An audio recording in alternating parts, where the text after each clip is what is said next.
Most people think they know chocolate. They've eaten it their whole lives. But the dark bar in your pantry, and the pink one on a menu in Tokyo, and the crumbly ancient slab from a 500-year-old Sicilian recipe, they're all called chocolate, and they have almost nothing in common. There are at least 10 distinct types, and most of them have a story that starts not in a candy aisle, but in a war, an accident, or a moment of desperation. Dark chocolate.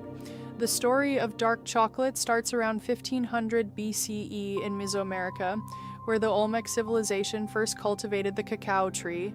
The Mayans and Aztecs that followed treated cacao beans as something closer to gold than food. They used them as currency, traded them across empires, and brewed them into a bitter ceremonial drink. By definition today, a bar must contain at least 50% cacao solids to qualify as dark, though premium versions push that number all the way to 99%.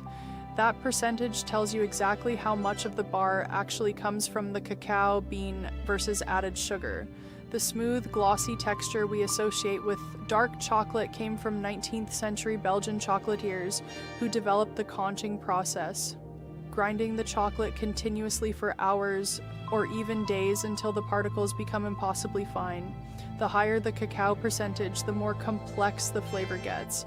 Some bars taste like fruit, others like earth, nuts, or tobacco.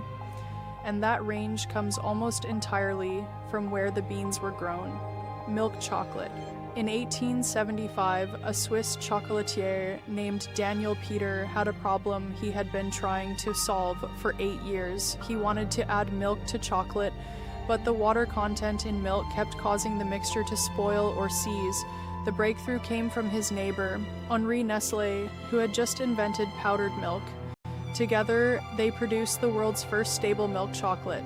By law in most countries today, milk chocolate must contain at least 10% cacao solids and 12% milk solids. American milk chocolate has a flavor profile that surprises people who aren't used to it, and a slight tang, almost sour. That comes from a technique Hershey used in the early 1900s called partial lipolysis, which broke down the milk fats in a way that extended shelf life before refrigeration was widespread. The American palate grew up on that flavor. It became the baseline by design, not by accident. White chocolate. White chocolate is technically not chocolate. It contains no cacao solids whatsoever, only cocoa butter, sugar, and milk solids. Nestle introduced it commercially in 1930 with the Galac bar in Europe, and for decades the chocolate industry refused to acknowledge it as a legitimate category. The FDA didn't officially classify it as chocolate until 2004. To meet that classification, white chocolate must contain at least 20% cocoa butter and 14% milk solids. Working with it is notoriously difficult because cocoa butter melts precisely at body temperature, making it hard to mold and handle. Some chocolatiers treat white chocolate less as a flavor and more as a medium.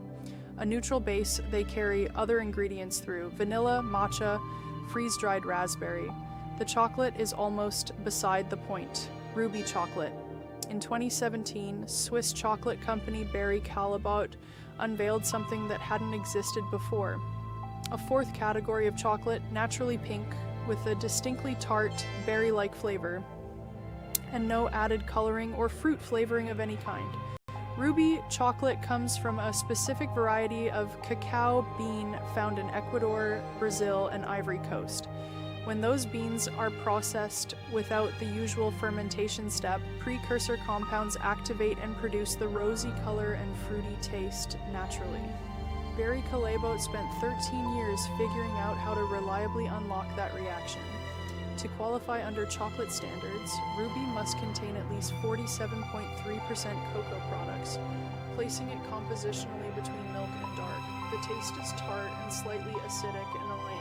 People compare it to red berries, fresh cream, or citrus. It looks like candy, but it's real chocolate.